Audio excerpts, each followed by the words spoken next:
সমবেত ভক্তবৃন্দের চরণে আমার কোটি কোটি দণ্ডবৎ প্রণিপাত। শ্রীমদ্ ভাগবতের একাদশ স্কন্ধ। ভগবান তার প্রিয় শিষ্য এবং ভক্ত উদ্ধবকে উপদেশ প্রদান করছেন এই একাদশ।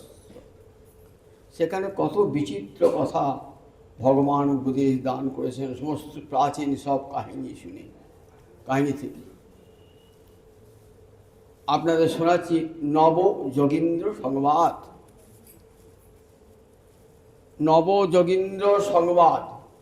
যোগীন্দ্র মানে যোগী নাম ইন্দ্র।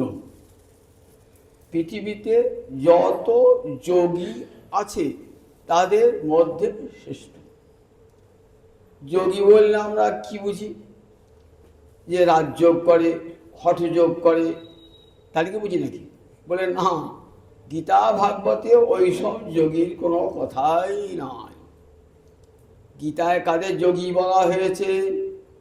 যারা ভগবানের সঙ্গে ভক্তিতে যুক্ত। সংস্কৃতে যুজ ধাতু হতে যোগী শব্দটি এসেছে। ভগবানের সঙ্গে 24 ঘন্টা যারা ভগবানের স্মরণে মননে রয়েছেন তাদেরকেই যোগী বলা হয় গীতায় এবং ভাগবতে। পতঞ্জলি যোগ শাস্ত্রে বলেছেন যোগ কাকে বলে? চিত্তবৃত্তি নিরোধ। চিত্তের বৃত্তিকে নিরোধ করার জন্য সে এক প্রকারের যোগ আছে, রাজযোগ, হঠযোগ, সেগুলো। কিন্তু মনে রাখবেন এই যোগী কিন্তু তারা না, এরা ভক্তি যোগী। ভক্তিতে ভগবানের সঙ্গে যুক্ত হয়েছে। এই যে নব মানে নজন, নজন যোগীন্দ্রকে রাজর্ষি ভরতের 9 জন ভাই। এদের পিতার নাম ঋষভদেব, ভগবানের অংশাবতার। মায়ের নাম ছিল জয়ন্তী, সেজন্য এদিকে জয়ন্তেও বলা হতো। জয়ন্তীর পুত্র, তাই জয়ন্তেয়। এই 9 জন এরা কেমন ছিলেন বলেন? এরা অনেক বয়স হয়েছে, দেখতে 5 বছরের বালকের মতো। অঙ্গে কোনো বসন নাই, শীত গ্রীষ্ম কিছু অনুভবও করেন না, বর্ষা কিছু অনুভবও করেন না, দেহ স্মৃতিই নাই, সবসময় ভগবত প্রেমে উন্মাদ হয়েছে। এরা যদিচ্ছা ক্রমে এখানে সেখানে ঘুরে বেড়াতেন, সর্বলোকে বিচরণ করতে পারতেন, এমন শক্তি লাভ করেছিলেন এই যোগীন্দ্রেরা। ঘুরতে ঘুরতে কোথায় এসেছেন? নিমি মহারাজার যজ্ঞে। কে সে নিমি মহারাজ? রাজর্ষি জনকের পূর্বপুরুষ। রাজর্ষি জনক কে? রামায়ণ পড়েছেন তো? রামচন্দ্রের শ্বশুরের নাম কি ছিল? জনক। সীতার পিতার নাম কি ছিল? জনক। জনক ছিলেন রাজর্ষি। রাজর্ষি রাজা হয়েও ছিলেন ঋষি। সেই রাজর্ষি জনকের পূর্বপুরুষ, এর নাম নিমি মহারাজা। সূর্যবংশের রাজা। ত্রেতা যুগে বসে গল্প কি শোনাচ্ছেন? দেবর্ষি নারদ শোনাচ্ছেন বসুদেবকে, দাপর যুগে শোনাচ্ছেন। ঘটনাটা ঘটেছে কখন? ত্রেতা যুগে, নিমি মহারাজার যজ্ঞে। সত্য ত্রেতা, তারপর দাপর, তাহলে দাপর যুগ ত্রেতা যুগের পরে। তাহলে ত্রেতা যুগের কাহিনী বলছেন দাপরে। কে বলছেন? দেবর্ষি নারদ বলছেন বসুদেবকে। বসুদেব যখন জিজ্ঞাসা করেছেন ভাগবত ধর্ম কি, তখন বলছেন আমি তো বলবো না, আমি প্রাচীন মহর্ষিদের কথা আপনাদের শোনাবো। এটাই ছিল প্রাচীনকালের রীতি। তারা পূর্বসূরীদের মর্যাদা দান করতেন। কখনো বলতেন না আমি বলছি। সবসময় বলতেন অমুকে বলেছেন, অমুক ঋষি বলেছেন, অমুক সাধু বলেছেন, এমনি করে কখন নিজের গৌরব গ্রহণ করতেন না। এটাই ছিল প্রাচীনকালের রীতি। তাই নারদ বললেন আমি শোনাবো আপনাদেরকে সেই নবযোগীন্দ্রের কথা। নিমিরাজার যজ্ঞশালায় হাজির হয়েছেন এই 9 জন যোগীন্দ্র। একসাথেই কিন্তু হাজির হয় নাই, একে একে হাজির হয়েছে, একে একে। প্রথম যে যোগীন্দ্র এসেছেন তার নাম কবি যোগীন্দ্র। এই কবি কথার অর্থ কি হলো? কবি কথার অর্থ হলো ক্রান্তদর্শী। ক্রান্ত মানে সত্যের চরম ভূমিকে যারা দর্শন করে তাদেরকে বলে ক্রান্তদর্শী। বেদে ঋষিরা ছিলেন এই ক্রান্তদর্শী, তাদেরকে কবি বলতো। কবিতা লিখলেই কবি হওয়া যায় না। বেদে ঋষিরা বলেছেন কবয় ক্রান্তদর্শী ন। কাদিকে কবি বলা হবে? যারা ক্রান্তদর্শী। ক্রান্ত মানে জীবনের পরম সত্যকে যারা দর্শন করেছেন, সেই রকম কবি যোগীন্দ্র এসেছেন, সত্যকে দর্শন করেছেন সেই কবি যোগীন্দ্র। রাজা কি করেছেন? তখনকার রাজারা সাধুদের, ঋষিদের, মহাত্মাদের আদর জানতেন। সিংহাসনে বসিয়ে চরণ ধুয়ে নিয়েছেন। চরণ ধুয়ে নিয়ে বলছেন বেশিক্ষণ তো থাকবেন না আপনারা, আপনাদের তো কোনো নিজের স্বার্থ নাই, আমাদের মতো লোকদের কৃপা করবার জন্যই আপনার আগমন। মহান্ত স্বভাবে হেই তাড়িতে পামর, নিজ কার্য নাই তবু জানতার ঘর। মহান্ত স্বভাব এই, মহান ব্যক্তির স্বভাব কি? তাড়িতে পামর। পামর মানে মূর্খ, অজ্ঞজন, যারা কৃষ্ণ ভুলে আছে, তাদেরকে সংসার সাগর পার করাতে হবে। তো সে দায়িত্বটা নিয়ে নেন কারা? এই সাধুরা, মহাত্মারা। নিজ কার্য নাই, দুটো পয়সার জন্যে, যশ প্রতিষ্ঠার জন্যে, শিষ্য করবার জন্য ঘুরে বেড়াচ্ছেন না। নিজ কার্য নাই তবু যান পরের ঘর। সেই গৃহীকে কৃপা করবার জন্যে সাধুরা তাদের গৃহে। আমরা হয়তো ভাববেন রাজার যজ্ঞে এসেছে, তাহলে নিশ্চয় কিছু মোটা পাওনা টাওনা হবে বলে এসেছে। তারা কোনো পাওনার ধার ধারেন না, কেউ দিলেও তারা নেবেন না। এই কবি যোগীন্দ্র এসেছেন, রাজা বসেছেন, বলছে বেশিক্ষণ তো থাকবে না। কতক্ষণ থাকবে? একটি গোদহন কাল পর্যন্ত। গোদহন মানে একটা গাভীকে দহন করতে যতক্ষণ সময় লাগে তা কি বলে গোদহন কাল। ততক্ষণই আপনার কাছে থাকবেন, বেশিক্ষণ বক বক করবেন না। আপনার কথাটা শুনে উত্তর দিয়ে চলে যাবেন। তাহলে কথার মূল্য আছে তো? আমাদের কথা মূল্য নেই বলে বকিয়ে যাই। তাদের কথা মূল্য আছে। এক একটি কথা একবার সত্যবাক হয়ে বেরিয়ে আসে। জিজ্ঞাসা করেছেন কি?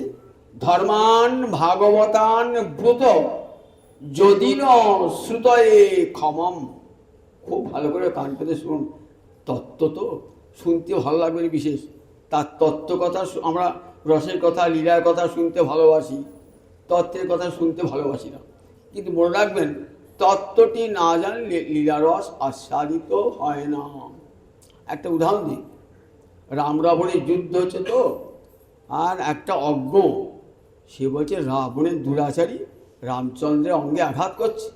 আর ঠাকুর রামকৃষ্ণ দেখছেন, কি হাসছেন, বলছেন ঠাকুর তোমার কি লীলা, আজ নিজের ভক্তের সঙ্গে যুদ্ধ করছো যুদ্ধরস আস্বাদন করবার জন্য। ঠাকুর জানেন তত্ত্বটি কি? বলছি রাবণ যে কে? রাবণ তো কেউ নয়, রাবণ তো ভক্ত। তার সঙ্গে আজ ভগবান যুদ্ধ করছেন কেন? ভগবান যুদ্ধ রস আস্বাদন করবেন বলি। কার সঙ্গে করবেন? নিজের ভক্তের সঙ্গে করছেন। তাহলে তখন লীলাটি কেমন আস্বাদন হয় বলে দেখি। তত্ত্ব জেনে যদি লীলাটা শোনেন তাহলে কত আস্বাদন হবে বলে দেখি। তত্ত্বের উপর দাঁড়িয়ে থাকে লীলা। তত্ত্বটাই থাকে। রাশিরা শুনছেন বা কৃষ্ণজি কত করে নরনারীকে নিয়ে নাচাচ্ছে, নারীকে নিয়ে নাচাচ্ছে। শরীরে কামনা থাকবে, অধিকাংশ লোক এসব তত্ত্ব জানে, কিছুই জানে না, মন্তব্য করে চলে গেল। বলে শোনো দাঁড়িয়ে কথাটা, ওই গোপীরাই বা কে আর কৃষ্ণই বা কে? কৃষ্ণ ভগবান আর গোপীরা তারই আত্মস্বরূপ। কৃষ্ণ হতে রাধারানীর আবির্ভাব, রাধারানী হতে গোপীগণের আবির্ভাব। তাহলে কৃষ্ণ কার সঙ্গে লীলা করছেন? নিজের সঙ্গেই নিজে লীলা করছেন। ওই যাদেরকে নারী বলছেন, গোপরানী বলছেন, ওরা কেউ নয়, ওরা কেউ পৃথক নয়, ওরা এই জগতের লোক নয়, এই জগতের গোয়ালিনী নয়। তারা একবারে গোলক থেকে নামিয়ে এসছেন, আবার গোলকই ফিরে চলে যাবে। তাহলে তত্ত্বটি জানলে কত আস্বাদন হয় বলুন দেখি একবার। এই তত্ত্বটি আগে ভালো জানতে হয়। আমরা তত্ত্ব কথা শুনতে চাই না তো। ভাগবত এসব গুঁড়ো গুঁড়ো তত্ত্ব আছে, এগুলো সব আরো এগিয়ে যায়। শ্রোতারা গ্রহণ করতে পারবে না বলে এড়িয়ে যায়, কিন্তু শ্রোতার যারা ভক্তজন তাদের শুনতে হবে কথাগুলো। বলছেন ধর্মান ভাগবতান ব্রুত যদি ন শ্রুতই ক্ষমম। ভাগবত ধর্ম কাকে বলে বলুন ঠাকুর? আমি যদি শোনবার যোগ্য হই। ভাগবত ধর্মকে আমরা কি বলি এখন? বৈষ্ণব ধর্ম বলি, বৈষ্ণব ধর্ম বলি। এখন বৈষ্ণবরাই কেবল ভাগবত ধর্ম আচরণ করে, আর কেউ না। সেই জন্য ভাগবত ধর্ম এখন বৈষ্ণব ধর্মে পরিণত হয়েছে। এই ধর্মের অপর নাম হচ্ছে ভাগবত ধর্ম। মহাভারতের ধর্মের নাম কি? নারায়ণীয় ধর্ম, আত্মধর্ম। দেখবেন মহাভারতের বলা আছে এই ধর্মের নাম হলো নারায়ণ, অর্থাৎ সাক্ষাৎ নারায়ণের ধর্ম, তাই নারায়ণীয় ধর্ম। আর ভাগবতটাকে বলেছেন ভাগবত ধর্ম। ধর্মান ভাগবতান ব্রুত যদি ন শ্রুতই ক্ষম। আমি যদি কত দীনতা, আমি শোনবার যোগ্য নাও হতে পারি, তাই যদি শোনবার যোগ্য হয় তাহলে বলুন। কতখানি বিনয় রাজা, সব ঔদ্ধত্য পরিহার করি, রাজ অহংকার পরিত্যাগ করি, একবারে গরলগ্নি কৃতবাসী জোরহাত করে শুনতে চাইছেন। সমস্ত সম্মান শ্রদ্ধা ভক্তি নিবেদন করে শুনতে চাইছেন। উপযুক্ত শ্রোতা হলে বক্তাও বলেন ভালো করে, প্রাণ ঢেলে বলেন। বলছেন শোনো মহারাজ, ভাগবত ধর্মের দুটো লক্ষণ। যে বই ভগবতা প্রক্তা উপায়াধ্যাত্মলব্ধয়ে অঞ্জপুংসাং অবিদুষাং বিদ্ধি ভাগবতান হিতান। দুটো লক্ষণ চিনলে জানবে তা ভাগবত ধর্ম। কি কি? যে বই ভগবতা বক্তা, যে ধর্মের কথা ভগবান নিজে বলেছেন, কোন যোগী, কোন ঋষি, কোন সাধুকে দিয়ে বলার নাই, ভগবান নিজে বলেছেন যে ধর্মের কথা। কোথায় ভগবান বলেছেন? গীতায় বলেছেন, ভাগবতে বলেছেন, ভগবান নিজে বলেছেন। অন্যত্র দেখবেন যাজ্ঞবল্ক্য উবাচ, ঋষির উবাচ, কিন্তু এখানে স্বয়ং শ্রী ভগবান উবাচ। গীতা তো শ্রী ভগবান উবাচ, ভাগবত শ্রী ভগবান উবাচ। তাহলে ভগবান বলছেন যেটা, সেটা ভাগবত ধর্ম। তাহলে অন্য ধর্মকে নিজে বলেন নাই কেন? বললেন দেখো, একটা উদাহরণ দিই। একটা ভোজ বাড়িতে ভোজ হবে, তো ভোজ বাড়িতে ভোজ হবে, তার ডাল ভাত তরকারি এগুলি সস্তা বলে যাকে তাকে দিয়ে দেওয়ান। আর কলকাতা থেকে দামি দামি মিষ্টি এসেছেন, দাড়ি ঘোষের দোকান থেকে দামি দামি সব মিষ্টি এনেছেন, সব নামি দামি মিষ্টি, মেলা মেলা টাকা। এক একটা তখনকার দিনে এক একটা মিষ্টির দামি 20 টাকা নিচে মিষ্টি নেয়। সেগুলি কেউ করছেন, সেগুলো কী করছে, সেগুলো রেখে দিয়েছে ভান্ডার ঘরে। সেগুলি কিন্তু নিজে পরিবেশ, সে ডাল ভাত তরকারি তোর সবাই পরিবেশন করে, কিন্তু ওই মিষ্টিটা রেখে দিয়েছে নিজে আন্ডারে, উঠে নিজে পরিবেশন করবেন। কারণ খেলে ক্ষতি নাই, কিন্তু অপচয় যেন না করি। ডাল ভাত অপচয় হলে ক্ষতি নাই, কিন্তু দামি মিষ্টিগুলি অপচয় হলে ক্ষতি আছে। তাই কি করেন, মালিক নিজ হাতে পরিবেশন করেন ওই মিষ্টি। আবার কাকে দিয়ে বলেন? খুব ঘনিষ্ঠ জন, আপন জন, যাকে নিজেরই দ্বিতীয় বিগ্রহ মনে করেন, তাকে দিয়ে বলেন। তাই ভগবান বলেছেন গীতায়, ভাগবতে, আর কাকে বলেছেন? প্রহ্লাদকে দিয়ে বলিয়েছেন খুব ঘনিষ্ঠ জন, অপচয় করবে না। নারদকে দিয়ে বলিয়েছেন অপচয় হবে না, ঠিক আবার ভান্ডার ঘরে ফেরত দিয়ে আসবেন, যেগুলো খরচ হবে না আবার ভান্ডার ঘরে গিয়ে ফেরত দিয়ে আসবেন। তাই ভগবান নিজে বলেন, অথবা নিজের কোনো ঘনিষ্ঠ জনকে দিয়ে বলান যে ধর্মটা, সেই ধর্মটার নাম হলো ভাগবত ধর্ম। কান পেতে শুনে শুনে রাখুন। যাকে তাকে ভাগবত ধর্ম বললেই হবে না। ভগবান বলেছেন যে বই ভগবতা প্রক্তা, যে ধর্মের কথা ভগবান নিজে বলেছেন অথবা নিজের প্রিয়জন ঘনিষ্ঠ জনকে দিয়ে বলিয়েছেন, সেই ধর্ম ভাগবত ধর্ম। আর দ্বিতীয় লক্ষণ কি? উপায়া ঝাৎপলব্ধ, যে ধর্মের উদ্দেশ্য গোবিন্দ পদ প্রাপ্তি, কৃষ্ণ সেবা প্রাপ্তি, মুক্তি নয়, ভুক্তি নয়, স্বর্গ নয়, গোবিন্দের চরণ সেবা প্রাপ্তি যে ধর্মের লক্ষ্য। তাহলে দুটো লক্ষণ ভাগবত ধর্মের। একটা লক্ষণ হলো যে ধর্মের কথা ভগবান বলেছেন, আর যে ধর্মের একমাত্র লক্ষ্য হলো গোবিন্দের চরণ সেবা, গোবিন্দ পাদপদ্ম প্রাপ্তি। এই দুটো হলো ভাগবত ধর্মের লক্ষণ। দুটো ভাগবত ধর্মের লক্ষণ। অঞ্জপুংসাং অবিদুষাং বৃদ্ধি ভাগবতান। অঞ্জ মানে অনায়াসে, পুংসাং অবিদুষাং, এই ধর্মটা সবার জন্যে। যা লেখাপড়া জানে না, অবিদুষাং, তাদের জন্য। জ্ঞান যোগ এগুলি কিন্তু দেখুন, যদি আপনি জ্ঞান সাধন করতে চান তাহলে কি বলবে? জ্ঞান সাধন করতে গেলে আমরা কি বলে? বেদ পড়েছ? বল না, যাও চলে যাও। বেদ পড়ে কি করতে? আপাতত বেদের অর্থ জানতে হবে, তারপরে সম দম তিতিক্ষা উপরতি কাম ক্রোধ লোভ সব পরিত্যাগ করতে হবে, তারপরে জ্ঞানী অধিকার জন্মবে। পারবেন? তাহলে জ্ঞানের সবার অধিকার নেই। যোগে সেখানে সবার অধিকার নাই, যোগী হওয়ার সুযোগ পারবে না সবাই। আবার জ্ঞানী বা যোগী যদি হন, কোটি কোটি জ্ঞানী বা যোগী লক্ষ্যে পৌঁছান, মুক্তিবোধ লাভ হয়। তাহলে বললেন যে ধর্মটা সার্বজনীন, বিদ্বান থেকে আরম্ভ করে অবিদ্বান পর্যন্ত,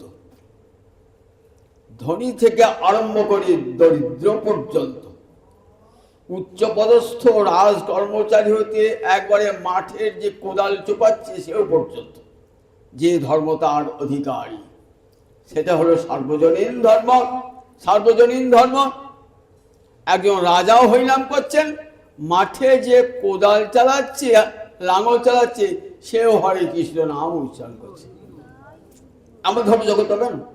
এমন ধর্ম অত রাজার উজিরে যোগ করবেন, কিন্তু মাঠে যে লাঙল চালায় ও যোগ করবে না জ্ঞান করবে? তাহলে ওর কি ধর্ম নয়? ওর ধর্ম আছে এই ভক্তি ধর্ম। অঞ্জ পিংসাম অবিদুষাং বলে পণ্ডিত জনের হয় না, তারা বিচার করতে জানে, বরং অবিদ্বানজন তাদেরই হয়। এই ভক্তি ধর্মে বিশ্বাস তাদেরই হয়।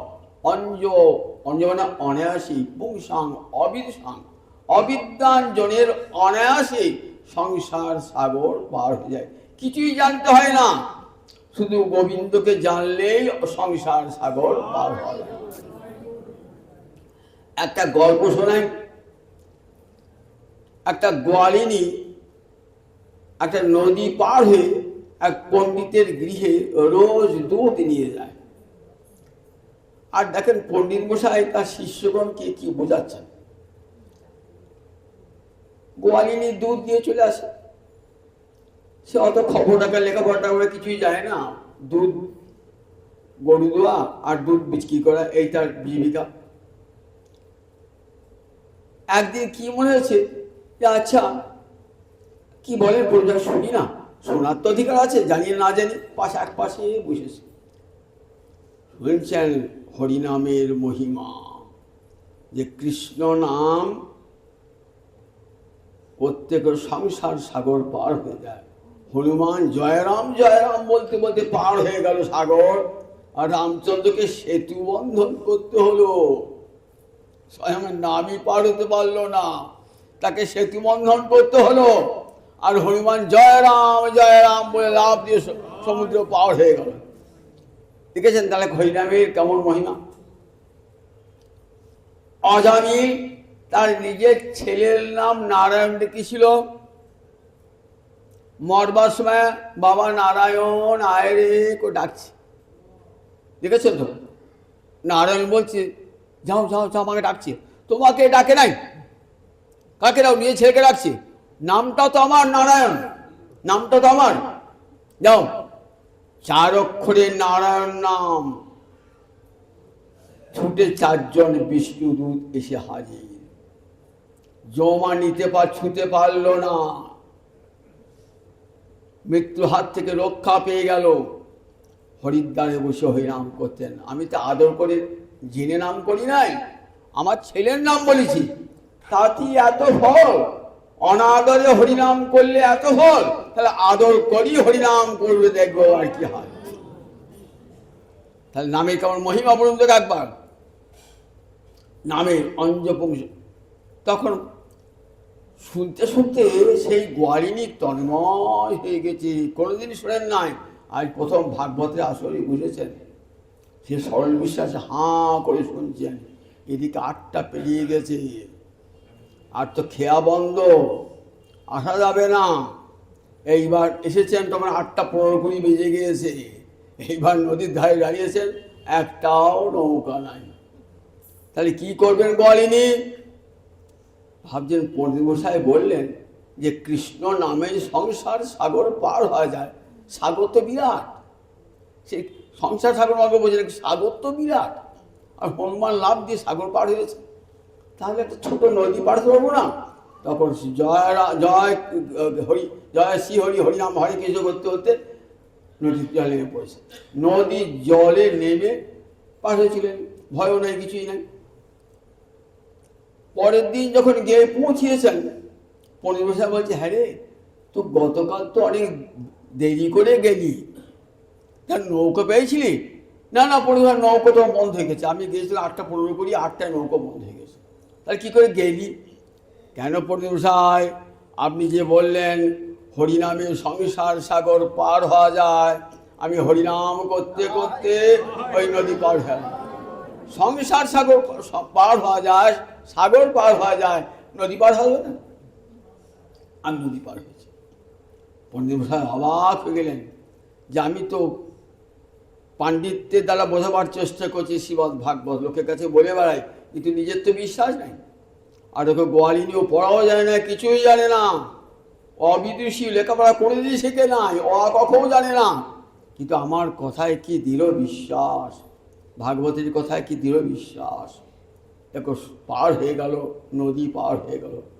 মনে মনে ভাবছেন যে দেখো হরিনামের কি মহিমা, অপার মহিমা। এখানটাই বলছে যোগীন্দ্র, অঞ্জপুংসাং অবিদুষাং বিদ্ধি ভাগবতান হিতান। এই ভাগবত ধর্ম দেখুন, ওই গোয়ালিনী যে লেখাপড়া যায় না, তার জন্য ভাগবত ধর্ম। আবার আপনি নির্যাতন করেন না তো, কিন্তু আপনি গোয়ালিনী হয়ে দুধ দিচ্ছেন, যে গোবিন্দ সেবা করবে তাকে বাড়িতে দিয়ে আসছেন, তাহলে ভাগবত ধর্মের ফলটাও আপনি পেয়ে যাবেন। আপনি তুলসী দিয়ে আসছেন গুরু বাড়িতে, ঠাকুর বাড়িতে তুলসী যাচ্ছেন, তাহলে ওই গৌর গোবিন্দ সেবার ফলটা আপনিও পেয়ে যাচ্ছেন।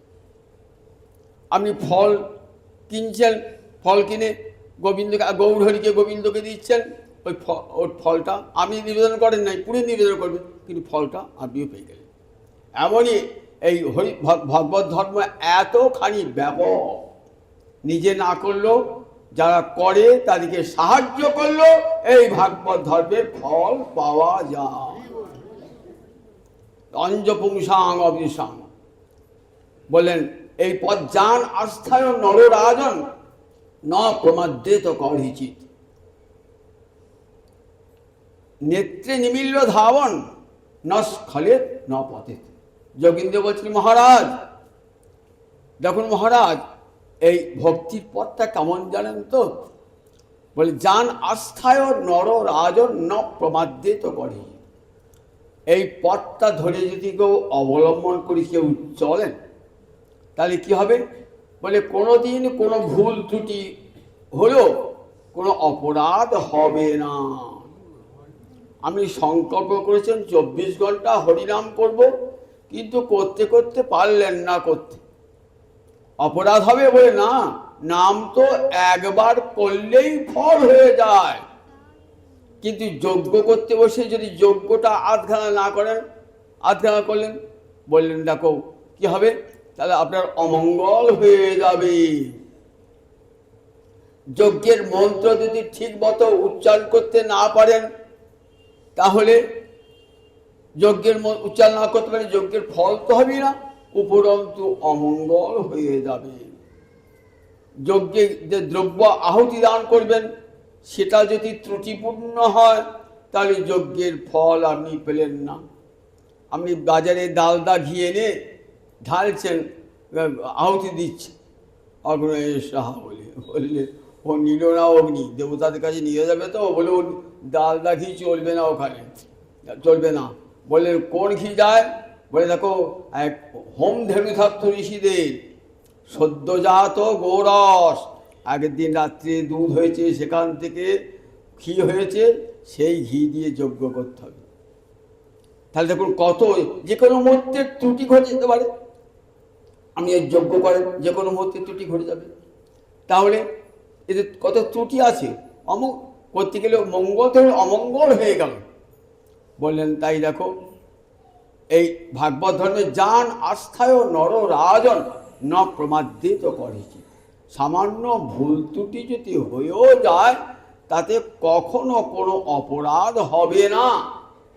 নেত্রে নিমিল, চোখ বুঝে চলে যান, ন পতেত ন স্খলেত, পড়বেন না, স্খলনও হবে না। ভক্তির পথ এমন, যদি পথটা খানাখন্দে ভরা থাকে, দুপাশে হিংস্র জন্তু থাকে, পথটা যদি অন্ধকার হয়, আপনি কি করবেন বলুন দেখি? চোখটা বেঁধে দেবেন? বাবা খালি পূজা হতো, এখনই পায়ে কাটা ভুগবে তো, এখনই পাশে সিংহ তাড়া করে আসবে তো, সাপ তাড়া করে আসবে তো, পাশে কোনো গুন্ডা লুকিয়ে আছে মারবে তো, ভয়ে ভয়ে যাচ্ছে, হাতে লাইট নিয়ে দুটো লোক নিয়ে আছে। কিন্তু ভক্তির পথে একাই যান, ভক্তির পথে একাই যান, ন স্খলে ন পথে, আপনার স্খলনও হবে না, আপনার পতনও হবে না। চোখ বুঝে গেলে পরে, চোখ বুঝে কোন পথ দিয়ে যাওয়া যায়? যে পথ পরিষ্কার পথ, খানাখন্দ নাই, সুন্দর রাজপথ, গাড়ি ঘোড়া নাই, বলেন দেখো সেই পথ কেমন করে যাওয়া যায়? সেই পথে চোখ বন্ধ করি, নেত্রে নিমিল্ল। যোগীন্দ্র বলছে মহারাজ দেখেছেন কেমন ভাগবত ধর্ম, চোখ দুটো বেঁধে চলে যান, পতনও হবে না, স্খলনও হবে না। অন্য ধর্মে কিন্তু স্খলন আছে, পতন আছে। স্খলন মানে চ্যুতি, অপরাধ ঘটে গেলে চ্যুতি, অমঙ্গল হয়ে যাবে। বলেন এই ধর্মেতে কোনো বলেন কোনো প্রমাদ, কোনো ভুল ত্রুটি তো হয়েও থাকে, কোনো অপরাধ, কোনো অমঙ্গল হবে না। একবার হরিনাম করলি তো ফল হয়ে যায়। যদি শব্দটাও না বার হয়, কৃষ্ণ বলতে বলতে ক্রি বললেন আর শ্রটা বার হল না, তাতেও ফল হবে। গোবিন্দ ভাবছেন আমাকেই তো ডাকছে। এমন ধর্ম কথা শুনেছেন? এমন ধর্মের কথা শুনেছেন? সবটা বলতে পারছে না, মৃত্যুকালে বিছানায় পড়ে আছেন, কৃষ্ণ আর বলবার ক্ষমতা নেই, ক্রি বলেছেন, শ্রটা বলেন নাই। গোবিন্দ শির বলে আমাকেই ডাকছে, ছুটে আসেন ভগবান, ছুটে আসেন ভগবান, একই তার করুণা। তাহলে এই ভাগবত ধর্ম কেমন দেখুন, যে ভাগবত ধর্ম সবার জন্যে, অঞ্জপুংসাং অবিদুষাং, কি বিদ্যাঞ্জন কি অবিদ্যাঞ্জন, সকলের জন্যই সার্বজনীন এই ভক্তি ধর্ম, সার্বজনীন ভক্তি ধর্ম। অন্যান্য ধর্মে সবার অধিকার নাই। এটাই তো আমার মহাপ্রভু জগৎকে প্রচার করলেন এসে, এই তো আমার মহাপ্রভুর পরমদান, পরমদান আমার মহাপ্রভুর। জগতে একজন মানুষ বুঝিয়ে রাখতে, দেখো তোমরা সব ডোমডোগলা হাড়ি তোমাদের সব কৃষ্ণ ভজে অধিকার নেই, তোমার নির্জাতি, তোমার মহাপ্রভু উচ্চেশ্বরে বলেন দেখো, জীবে সম্মান দিবে জানি কৃষ্ণ অধিষ্ঠান, নির্জাতি নহে কৃষ্ণ ভজনে অযোগ্য, সৎকুল বিপ্র নহে ভজনের যোগ্য, যে ভজে সেই বড় অভক্ত হিংসার, শ্রীকৃষ্ণ ভজনে নাহি জাতি কুলাদি বিচার। কৃষ্ণ ভজনের জাতি আছে, আচ্ছা বর্ণ বিচার আছে কৃষ্ণ ভজনে, যে শুধু ব্রাহ্মণেরা করবে, উচ্চবর্ণের লোকেরা করবে, নিম্নবর্ণের লোকেরা করবে না, বিদ্যাঞ্জনেরা করবে, অবিদ্যাঞ্জনেরা করবে না, আছে? কোথাও নাই। এটা চণ্ডালপি দ্বিজশ্রেষ্ঠ হরিভক্তি পরায়ণ হয়ে যায়। রুইদাস তো জাতিতে মুচি ছিল, সে জুতো সেলাই করা তার কাজ, কত ব্রাহ্মণ তার চরণ ধরি মাথায় নিয়েছে। লক্ষ্যহীরা ছিল তো ভ্রষ্টা রমণী লক্ষ্যহীরা। আজ যদি যান বাংলাদেশে বেনাপোল যদি যান, সেখানে দেখবেন লক্ষ্মীরার জঙ্গল আছে, সেখানে সবাই গিয়ে লক্ষ্মীরাকে প্রণাম জানেন, প্রণাম জানান, লক্ষ্মীরাকে গিয়ে প্রণাম জানান সেখানে গিয়ে। তাহলে দেখেছেন এই ধর্মটা কেমন? এই ধর্মটা বলেন যত হীন হোক, পাপিষ্ঠ হোক, দুরাচারী হোক, ভগবানের বাক্য আছে, গীতার বাক্য, অপিচেদ সুদুরাচার ভজতে মাম অনন্য ভাগ, সাধুরেব সমন্তব্য, সাধুরেব সমন্তব্য। যদি আমার ভক্ত দুরাচারী হয় তবু তাকে সাধু বলে প্রণাম জানাবে, সে ক্ষিপ্রাং ভবতি ধর্মাত্মা সৎসৎ শান্তি নিগচ্ছতি। বলে মাতাল হোক আর যাই হোক, লম্পট হোক, আমার ভক্ত যদি আমার নাম করে, দুরাচারী হলো, তাকে দূর হতে সঙ্গ করবে না, দূর হতে তাকে সম্মান জানাবে, প্রণাম জানাবে। তাহলে এই ধর্ম দেখুন, গীতা এবং ভাগবতে যে ধর্ম, কেমন ভাগবত ধর্ম, সবার অধিকার। গীতা তো বলেছেন দেখো, স্ত্রীও বৈশ্যা শূদ্রা সবাই আমাকে ভজন করতে পারে। খুঁটি খুঁটি গীতা পড়ে দেখবেন। পাপজন, পাপজনিতে যারা জন্মিয়েছে, বুনো যারা, ব্যাধ যারা, এদিকে কি বলে পাপজনী, দিবারাত্র পশু হত্যা করে, তাহলে কি বলে পাপজনী। বলে এরাও যদি আমাকে ভজন করে তাহলে এরাও আমাকে পাবে। মহাপ্রভু যখন ঝাড়খণ্ডে পাঠিয়ে যাচ্ছেন, দেখবেন কত সাঁওতাল মহাপ্রভুর চরণে এসেছেন, মহাপ্রভু তিলক কেটে দিয়েছেন, গলায় মালা পরে দিয়েছেন। আজও দেখবেন পর দিয়ে যান, কত সাঁওতাল বৈষ্ণব, কত সাঁওতাল বৈষ্ণব, কত সাঁওতাল বৈষ্ণব রয়েছে। ওই যে সাঁওতাল বিদ্রোহ করেছে বিরসা মুন্ডা, দেখছি এরা ওই আগলে ওরা বৈষ্ণব, গলায় মালা, ওদের বংশ পরম্পরা গলায় মালা দেওয়া আছে। তাহলে দেখুন মহাপ্রভু এই ধর্মকে সার্বজনীন করে দিয়ে, সার্বজনীন, সার্বজনীন, এই ধর্ম সবার জন্যে, নির্জাতি নহে কৃষ্ণ ভজনীয় যোগ্য। এই ভাগবত ধর্মের কথা আর গীতার কথা লোকে জানতো না, আমার মহাপ্রভু করুণা করে জগৎকে শোনালেন। দেখো, দুই ভাই হৃদয়ে হে রে খালি অন্ধকার, দুই ভাগবত সঙ্গে করাইল সাক্ষাৎকার। গৌর হইয়া আমার নিতাই চান যদি জগতে না আসতেন, আমরা সে অন্ধকার মধ্যযুগে পড়ে থাকতাম। মধ্যযুগে বর্বর যুগ, যেখানে মানুষ ছিল উপেক্ষিত, সমাজে একটা বড় অংশ উপেক্ষিত। উচ্চবর্ণের মানুষেরা নিম্নবর্ণের মানুষকে দাবিয়ে রেখে দিত। মধ্যযুগে এমন বর্বরতা, সেখান থেকে আমরা মুক্তি পেতাম না যদি আমার গৌর হরি আমার নিতাই চাঁদ না আসতেন কৃপা করি। তাহলে কতখানি কৃপা বলুন মানুষের জন্যে। এসে জগৎকে শোনালেন সেই প্রেমের বাণী, ভালোবাসার বাণী। তার পূর্বে এসেছেন চণ্ডীদাস, সবার সুনহ মানুষ ভাই, সবার উপরে মানুষ সত্য, তাহার উপরে নাই। কার বাণী? কার বাণী? চণ্ডীদাস, বৈষ্ণব কবি চণ্ডীদাস। মহাপ্রভু আসার 100 বছর আগে এসছেন, জগৎকে শুনিয়েছেন সবার উপরে মানুষ সত্য, সুনহ মানুষ ভাই, সবার উপরে মানুষ সত্য, তাহার উপরে নাই। এ কথা কেউ শোনায় নাই, এ কথা শুনেছেন বৈষ্ণবেরা, আমার মহাপ্রভু নিতাই চান। এবং যত যত পরিকরগণ এসেছেন সবাই শ্রী গৌর পরিকরগণ সবাই এসে এই সার্বজনীন ভক্তি ধর্ম ভাগবত ধর্মের কথা প্রতিটি মানুষকে শুনিয়েছেন। এটা আমার মহাপ্রভু কত বড় দান বলুন দেখি, আর কত বড় দান। আজ থেকে 500 বছর আগে চিন্তা করুন, এই ছিল ব্রাহ্মণে চণ্ডালে করে কোলাকুলি কবে বা এ ছিল রঙ্গ। একটা ব্রাহ্মণ যজ্ঞ করছে আগুন জ্বালিয়ে, সেখানে সূত্র তুমি আমার দায় চতুর্সীমায় প্রবেশ করবে না, একবার সুতো বেঁধে সীমা লিখে দিত, ঢুকবে না। আর আজকে হরিনাম হচ্ছে, গৌরাঙ্গ মন্দিরে হরিনাম যজ্ঞ হচ্ছে, ব্রাহ্মণের পাশে চণ্ডাল ছেলেটাও বসে হরিনাম করছে না, চণ্ডাল ছেলেটাও হরিনাম করছে গলায় মালা দিয়ে। তাহলে ব্রাহ্মণে চণ্ডালে করে কোলাকুলি কবে বা এ ছিল রঙ্গ। কবে ছিল রঙ্গ? এ রঙ্গ আমার মহাপ্রভুর আগমন। তাই দেখুন মহাপ্রভুকে প্রণাম করবেন আর জানবেন, প্রভু তোমার জন্য আর সেবার অধিকার পেয়েছি, তোমারই করুণায় হরিনাম বলবার অধিকার পেয়েছি, তোমারই করুণায় ভাগবত শুনবার অধিকার পেয়েছি, ভাগবত পড়বার গীতা পড়বার অধিকার পেয়েছি, তোমারই করুণাতে। তারই করুণায় দেখুন জগৎকে শুনেছেন মহাবাণী, গৌর হরিয়া নিতাই যা চণ্ডাল পতিত জীবের ঘরে ঘরে যাইয়া হরিনাম মহামন্ত্র দিচ্ছেন বিলাইয়া। চণ্ডাল পতিত, যারা চণ্ডাল পতিত তাদের ঘরে আগে যাচ্ছে। তাদেরকে মহাপ্রভু বলে দিয়েছেন, দেখো নয়নে দেখিবে যারে নাম প্রেম দিও তারে, দেখুন তাই কেহ যেন বঞ্চিত না হয়। যাকেই চোখে দেখবে জাতিভেদ বর্ণভেদ করবে না, যাকে দেখবে তাকে কৃষ্ণ নাম দান করবে।